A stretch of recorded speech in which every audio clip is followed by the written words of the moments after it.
People with mental health issues and psychiatric conditions face a double challenge. As if it's not already difficult enough for them to be suffering from and struggling with their psychiatric symptoms, they still have to contend with the stigma of being labeled with a psychiatric diagnosis. Stigma, therefore, is an added burden to their already existing mental and emotional suffering. Mental health stigma refers to the negative beliefs and negative attitudes that motivate the general public to fear, avoid, reject, mistreat, and discriminate against people with mental health issues or psychiatric conditions. Mental health stigma is comprised of three elements: negative stereotypes, prejudice, and discrimination. Negative stereotypes are the negative beliefs about people with mental health issues or psychiatric conditions. Prejudice occurs when you believe in these negative beliefs, or if you espouse or harbor negative feelings such as shame, fear, or hostility against people with mental health issues or psychiatric conditions. And discrimination is the behavioral response to the negative beliefs, the stereotypes, or the prejudice, such as avoiding people with mental health issues, rejecting them, or mistreating them. There are two types of mental health stigma. There is public or social stigma, and there is self-stigma. Public or social stigma refers to the negative reaction of the general population towards people with mental health issues or psychiatric conditions, whereas self-stigma is the prejudice and discrimination turned against oneself.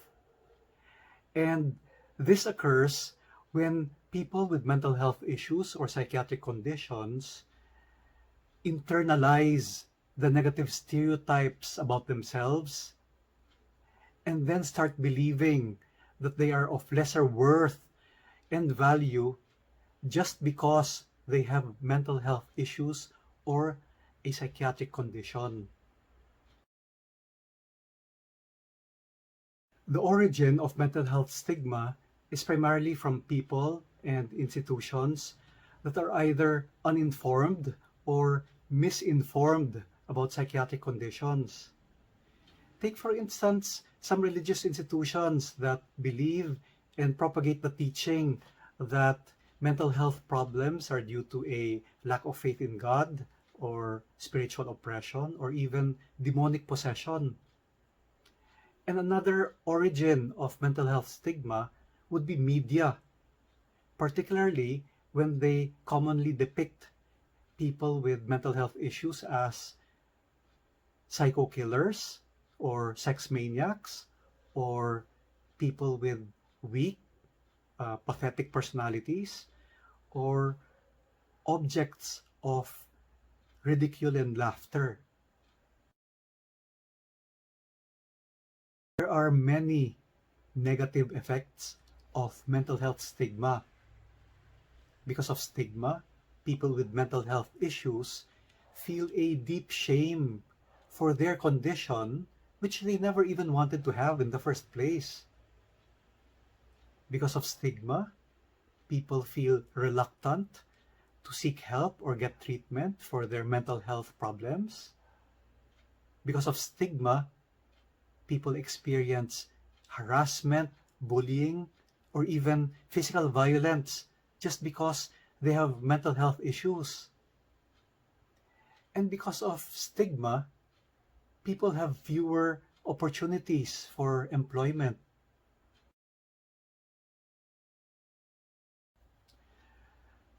There are many effective strategies for challenging, fighting, and reducing mental health stigma. If you are a person with mental health issues or a psychiatric condition, it's very important that you start with yourself. You need to realize that you are not your diagnosis, and in fact, you are more than your diagnosis. You are a person worthy of love and respect, and therefore, you shouldn't give in to feelings of self-stigma. What you need to do is to seek help, get treatment, be informed about your mental health issues, and when you are ready and well, you can start sharing your mental health journey to others. Because in so doing, you would be encouraging and inspiring other people with mental health issues to be proactive in getting help for themselves.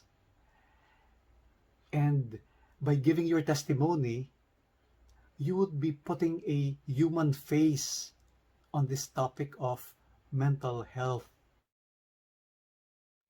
If you are part of the general public without any mental health issues, it's still very important that you be accurately informed, be educated about various topics on mental health, so you can join discussions on mental health, whether they be in live gatherings or on social media.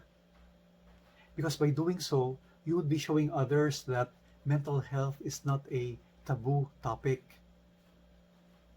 You need to be conscious of the language that you use, such that you don't use disrespectful or demeaning words when referring to people with mental health conditions. It's also very important that you realize that psychiatric disorders are actually medical problems, because psychiatric conditions or disorders are neurochemical imbalances that need medical treatment. It's also very important that you show respect, compassion, support, and assistance to people with mental health issues. And lastly, it's important that you become a mental health advocate that is creative in finding ways, finding strategies for spreading the awareness on mental health.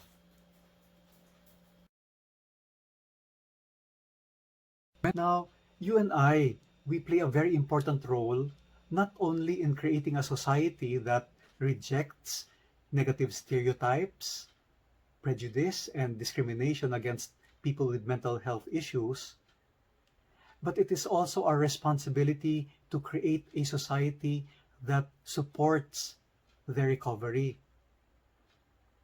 So what we need to do is to raise our collective voices against mental health stigma and to bravely and persistently fight against it.